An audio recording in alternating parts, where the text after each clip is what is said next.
नमस्कार, मैं सौरभ शुक्ला और आप देख रहे हैं न्यूज 18। मिडिल ईस्ट में जंग लगातार बढ़ती जा रही है। वहीं अब खाड़ी में सोमवार को एक कार्गो शिप पर 2 बड़े धमाके हुए। इस हमले की जिम्मेदारी ईरान ने ली है। ईरान ने कहा है कि उसके सुरक्षा बलों ने इराक के कसर बंदरगाह के पास इस जहाज को निशाना बनाया।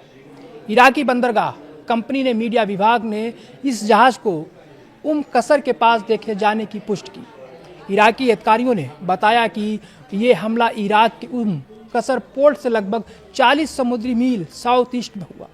ईरानी समाचार चैनल इरिन के मुताबिक ईरान के इस्लामिक रिवोल्यूशनरी गार्ड कॉर्प्स यानी IRGC की नौसेना ने इस पूरी कार्रवाई को अंजाम दिया है। ईरानी मीडिया रिपोर्ट्स के मुताबिक IRGC ने पनामा ध्वज वाले एक जहाज को क्रूज मिसाइल से निशाने बनाने की जिम्मेदारी ली और उसकी पहचान अमेरिकी स्वामित्व वाले MSC सरिस्का V के रूप में की है।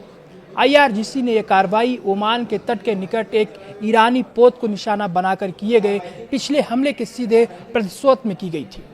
ये दावा ऐसे समय आया है जब सोमवार को अरब सागर से गुजर रहे एक कार्गो शिप पर अज्ञात मिसाइल से हमला हुआ, जिससे इराक के तट पर एक बड़ा विस्फोट हुआ और घटना के आसपास की परिस्थितियों की जांच शुरू हो गई। ब्रिटिश समुद्री सुरक्षा निगरानी संगठन United kingdom maritime trade operations के अनुसार पोत को उस कसर से लगभग 40 समुद्री मील यानी 74 किलोमीटर साउथ ईस्ट में यात्रा करते समय उसके दाहिने हिस्से पर निशाना बनाया गया था। समुद्री सुरक्षा एजेंसी ने बताया कि टक्कर के बाद एक जोरदार विस्फोट हुआ। ये जानकारी देते हुए UK MTO ने कहा कि उसने अभी तक प्रभावित जहाज की सटीक पहचान की पुष्टि नहीं की है। सुरक्षा निकाय ने बताया कि प्रभावित जहाज पर सवार चालक दल के सदस्य बिना किसी चोट के हमले में बच गए और पोत अपने अगले बंदरगाह की ओर अपनी यात्रा जारी रखने में सक्षम रहा। UK MTO ने आगे कहा कि उसे इस घटना से किसी भी पर्यावरणीय क्षति की जानकारी नहीं है और पुष्टि की कि अधिकारी मामले की जांच कर रहे हैं। गल्फ न्यूज की एक रिपोर्ट के अनुसार इराक के अल सुमारिया न्यूज के हवाले से बताया गया कि जहाज की पहचान पनामा ध्वज वाले MSC सरिस्का V के रूप में हुई है।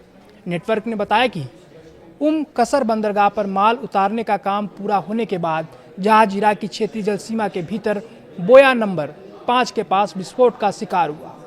हालांकि IRGC के मिसाइल हमले के दावों के विपरीत विस्फोट के संबंध में प्रारंभिक आकलन से पता चलता है कि ये जहाज के बाहर से किए गए किसी हमले के बजाय आंतरिक यांत्रिक खराबी के कारण हुआ था। एक सुरक्षा सूत्र का हवाला देते हुए प्रसारक ने बताया कि जांच में ऐसा कोई सबूत नहीं मिला जिससे ये पता चले कि जहाज को जानबूझकर शत्रुतापूर्ण तत्वों द्वारा निशाना बनाया गया था। रिपोर्ट में यह भी पुष्टि की गई कि जहाज पर सवार सभी कर्मी बिना किसी हताहत के बच गए और यह भी बताया गया कि संरचनात्मक प्रभाव जहाज तक ही सीमित प्रतीत होते हैं।